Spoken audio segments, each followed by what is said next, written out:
धीरे धीरे इस स्थिति में हम पहुंचे कि आज हमको बताना पड़ता है कि ये हमारे हैं,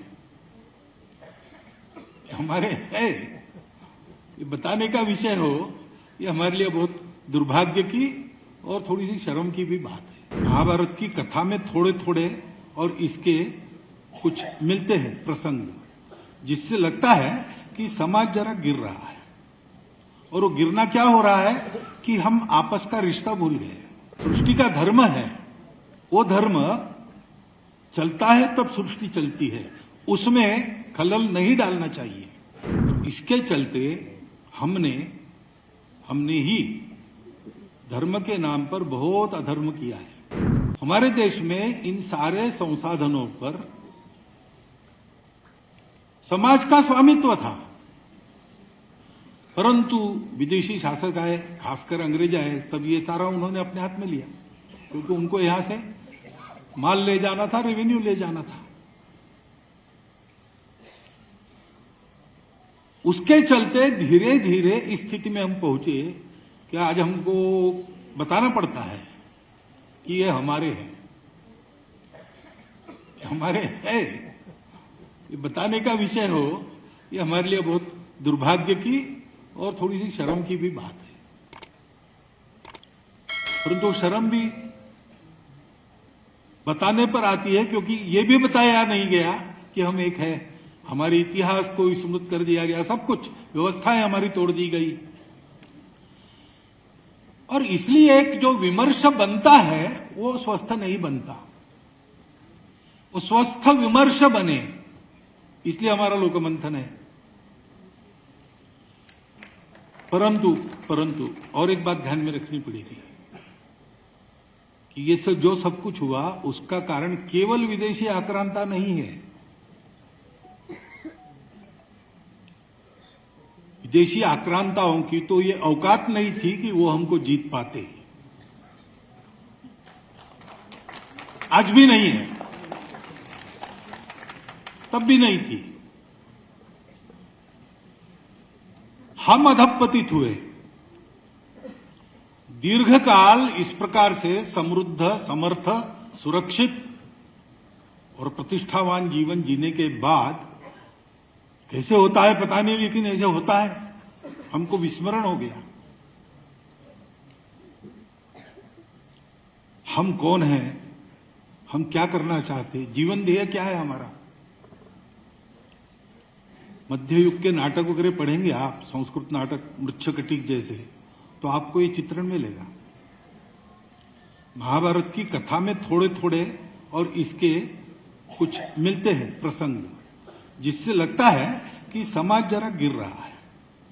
और वो गिरना क्या हो रहा है कि हम आपस का रिश्ता भूल गए।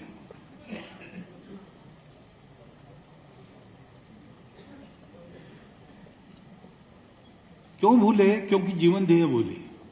ये जीवन ध्येय दिया था हमारे पूर्वजों ने। ये हमारे राष्ट्र का निर्माण किस लिए है?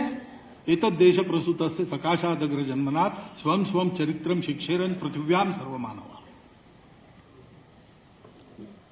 ये सब साथ कैसे चलाना, भौतिक जीवन आध्यात्मिक आधार पर, अर्थ काम ठीक चले, मोक्ष भी मिले, इसलिए धर्म का अनुशासन तो है। धर्म क्या है?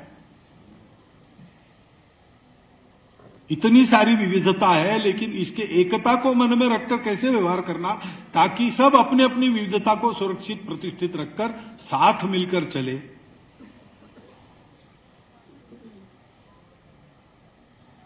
सृष्टि का धर्म है,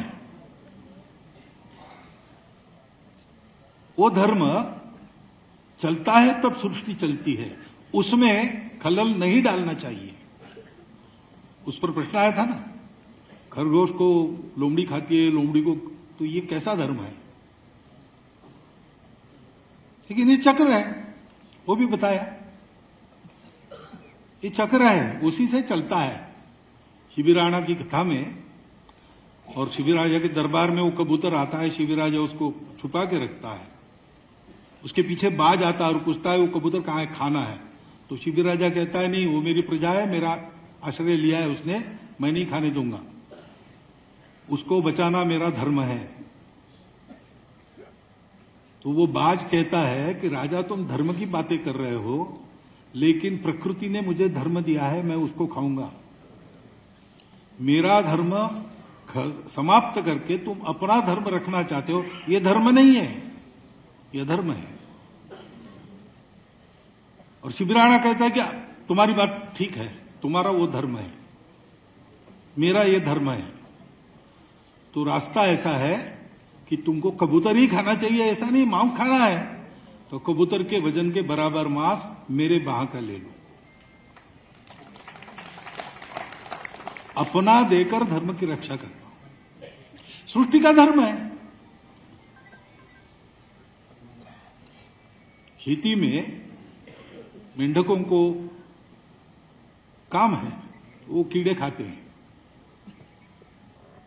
तो फसल पर बीमारी नहीं आती।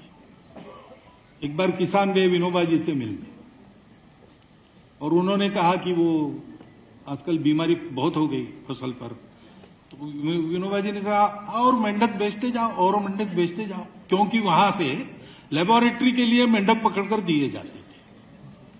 तो विनोबा जी का कहना था कि मेंढक के कारण वो कीड़े समाप्त होना बंद हो गया, क्योंकि मेंढकों को आपने दे दिया उधर, तो बीमारी बढ़ रही। अब मेंढक हिंसा कर रहा है कि नहीं, कीड़े खाकर हिंसा कर रहा है, लेकिन उस हिंसा के कारण बहुत सारी बातें बच जाती है।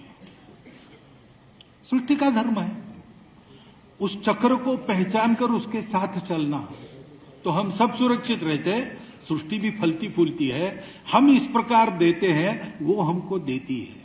इसका चक्र का उल्लेख हुआ यज्ञ चक्र, एवं प्रवर्तितम चक्रम नानोवर्त्युयते, ये में बताया। ये सारा धर्म सिखाना दुनिया को, ये हमारा जो जीवन ध्येय था हम भूल गए।